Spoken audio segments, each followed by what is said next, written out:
Bismillahirrahmanirrahim. Assalamualaikum warahmatullahi wabarakatuh.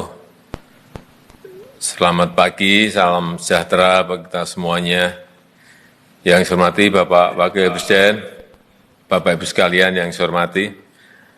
Pertama, langsung aja saya akan menuju ke vaksinasi. Program vaksinasi. Tolong dilihat betul angka-angkanya,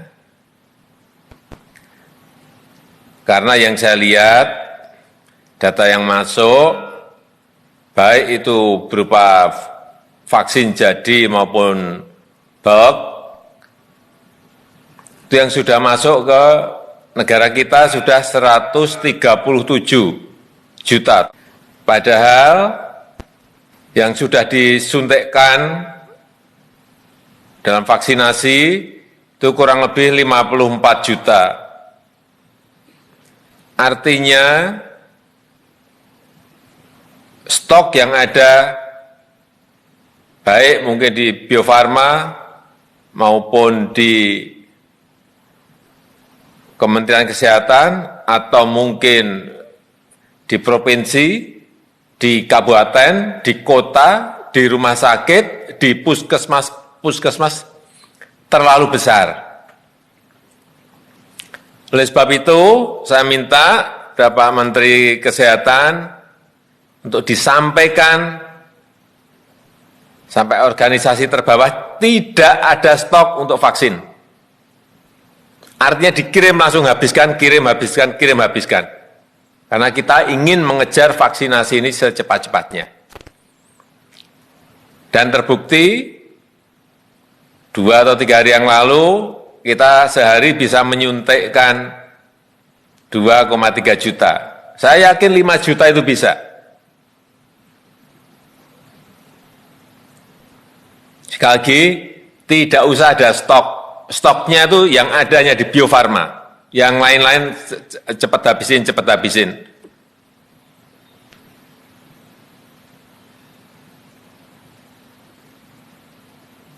Sehingga ada kecepatan, karena salah satu kunci kita menyelesaikan masalah ini adalah kecepatan vaksinasi. Ini sesuai yang juga disampaikan oleh Dirjen WHO.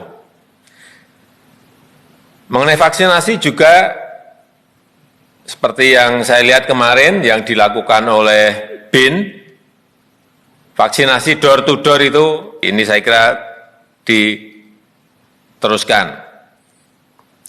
Kemudian yang ketiga, yang berkaitan provinsi mana, wilayah mana yang didahulukan. Saya melihat angka-angka Jakarta dan Bali. Kemarin memang ingin kita dahulukan. Bali sudah 81% dosis yang telah disuntikkan. DKI sudah 72%. Ini saya kira Agustus sudah akan selesai masuk ke herd immunity. Kemudian provinsi mana yang sekarang harus kita fokuskan? Menurut saya 3, yaitu Jawa Barat, Jawa Tengah, Banten. Karena ini baru 12%, Jawa Barat 12%, Jateng 14%, Banten 14%. Sehingga Jawa segera masuk ke herd immunity. Kita harapkan di bulan Agustus akhir atau paling lambat pertengahan September. Tapi kalau kita program tanpa stok tadi berjalan, saya kira ini Agustus bisa selesai. Yang pertama, yang berkaitan dengan vaksinasi. Yang kedua, yang berkaitan dengan oksigen. Tadi pagi saya ke pabrik, ke industri, PT Aneka Industri. Saya banyak mendapat informasi dari sana bahwa sebetulnya masih banyak pabrik-pabrik yang bisa ditambah kapasitasnya. Ada juga pabrik yang off, yang bisa itu bisa di on-kan, tetapi membutuhkan pembiayaan. Ini tolong juga dicarikan solusinya, karena apapun kita memang harus menyiapkan diri apabila betul-betul ada lonjakan dan kebutuhan oksigen bisa terpenuhi. Dari sini, dari dalam grid sebetulnya, kalau kita gerakkan semuanya cukup. Saya kira juga tolong dilihat ini yang berkaitan dengan industri-industri BUMN, ini saya kira bisa membantu karena dari situ bisa juga keluar oksigen. Krakatau Steel misalnya, pabrik-pabrik pupuk kita, industri petrokimia kita, semuanya bisa ikut membantu. Kemudian yang ketiga, yang berkaitan dengan mobility index, mobilitas manusia. Kita telah melakukan penyekatan-penyekatan. Tapi kalau saya lihat malam, juga pagi tadi, saya ke Pulau Gadung tadi, saya lihat masih cukup ramai. Tadi malam saya ke kampung juga ramai banget. Artinya penyekatan ini mungkin perlu kita evaluasi. Apakah efektif juga menurunkan kasus? Karena ini yang terkena sekarang ini banyak yang di keluarga-keluarga. Atau ada strategi lain yang mungkin bisa kita intervensikan ke sana.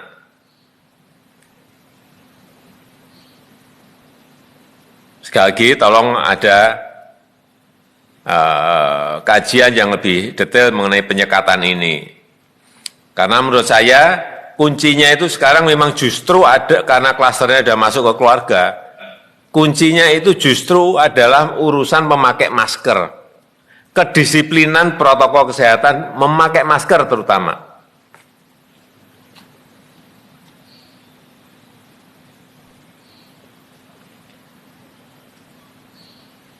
Sehingga seperti yang saya minta sejak awal, BNPB bekerja keras betul urusan yang berkaitan memberi masker, kampanye masker yang saya lihat sampai saat ini belum.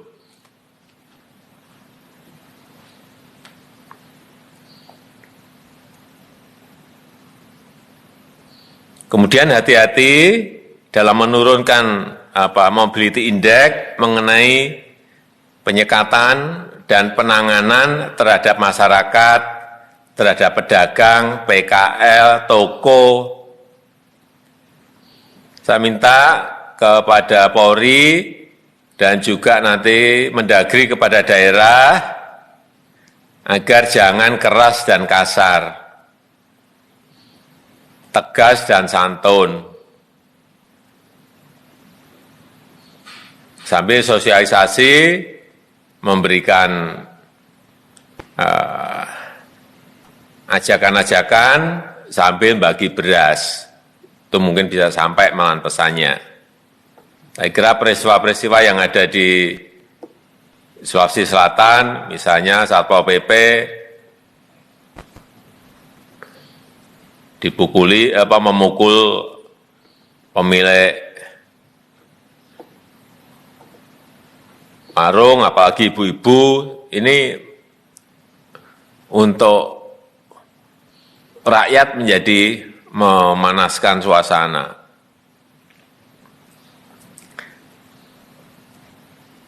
Kemudian yang kelima yang berkaitan dengan bansos.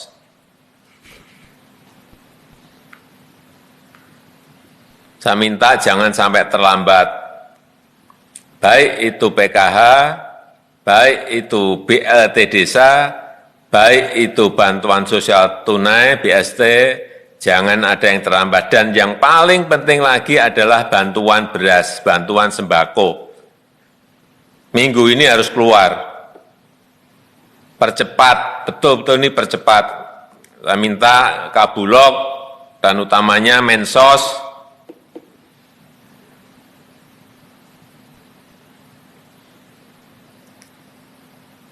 Jangan ragu-ragu.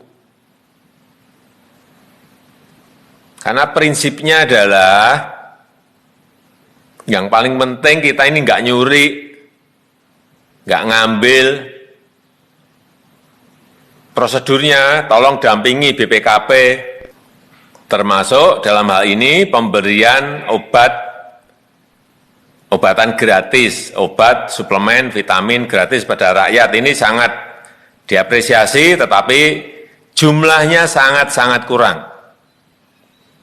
Tadi malam saya ke kampung, hampir semuanya senang dan minta obat itu.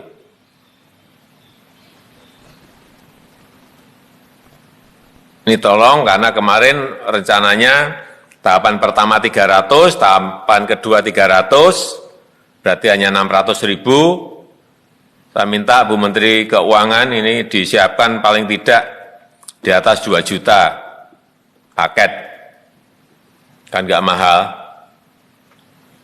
2 juta kali 63.000, kalau yang paket pertama, paket keduanya 200.000, saya kira kan bukan anggaran yang gede lah, tetapi rakyat merasa tenang karena memiliki barangnya. Karena sekarang ini banyak ke apotek, banyak lari ke pramuka, barangnya aja nggak ada.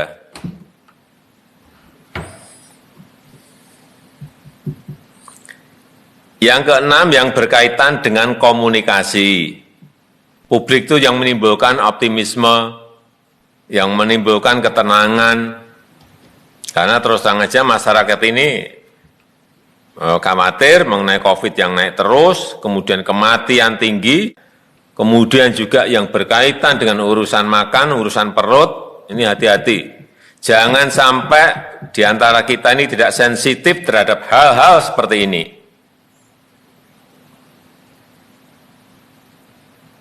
Jangan sampai masyarakat frustasi gara-gara kesalahan-kesalahan kita dalam berkomunikasi, kesalahan-kesalahan kita dalam menjalankan sebuah policy.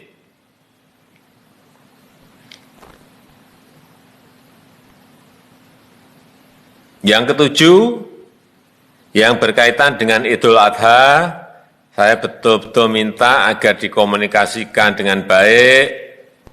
Ini mungkin Bapak Wapres bisa membantu dalam hal ini, Pak Menteri Agama bisa mengkomunikasikan ke bawah, sehingga perayaan Hari Raya Idul Adha betul-betul bisa lebih khidmat, tetapi semuanya bisa menjaga protokol kesehatan. Kemudian yang terakhir, ini pertanyaan dari masyarakat sekarang ini adalah satu yang penting yang perlu kita jawab. PPKM darurat ini akan diperpanjang tidak? Kalau mau diperpanjang sampai kapan?